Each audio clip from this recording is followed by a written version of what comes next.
Mark chapter 2. A few days later, when Jesus again entered Capernaum, the people heard that he had come home. They gathered in such large numbers that there was no room left, not even outside the door, and he preached the word to them. Some men came, bringing to him a paralyzed man, carried by 4 of them. Since they could not get him to Jesus because of the crowd, they made an opening in the roof above Jesus by digging through it, and then lowered the mat the man was lying on. When Jesus saw their faith, he said to the paralyzed man, "Son, your sins are forgiven." Now some teachers of the law were sitting there thinking to themselves, "Why does this fellow talk like that? He's blaspheming. Who can forgive sins but God alone?"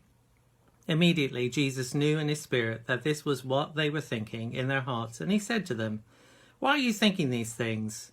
Which is easier, to say to this paralyzed man, 'Your sins are forgiven,' or to say, 'Get up, take your mat and walk'? But I want you to know that the Son of Man has authority on earth to forgive sins." So he said to the man, "I tell you, get up, take your mat and go home." He got up, took his mat, and walked out in full view of them all.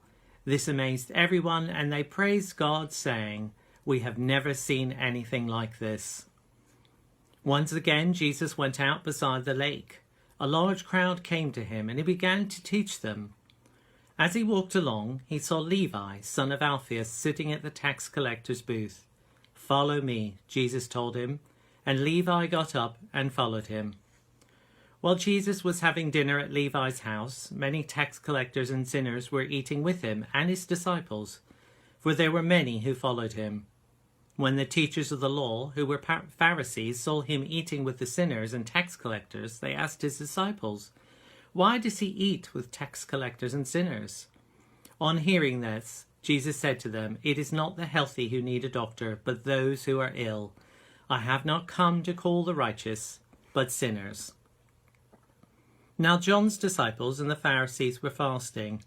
Some people came and asked Jesus, "How is it that John's disciples and the disciples of the Pharisees are fasting, but yours are not?"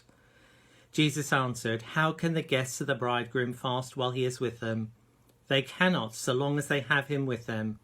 But the time will come when the bridegroom will be taken from them, and on that day they will fast. No one sews a patch of unshrunk cloth on an old garment. Otherwise the new piece will pull away from the old, making the tear worse. And no one pours new wine into old wineskins.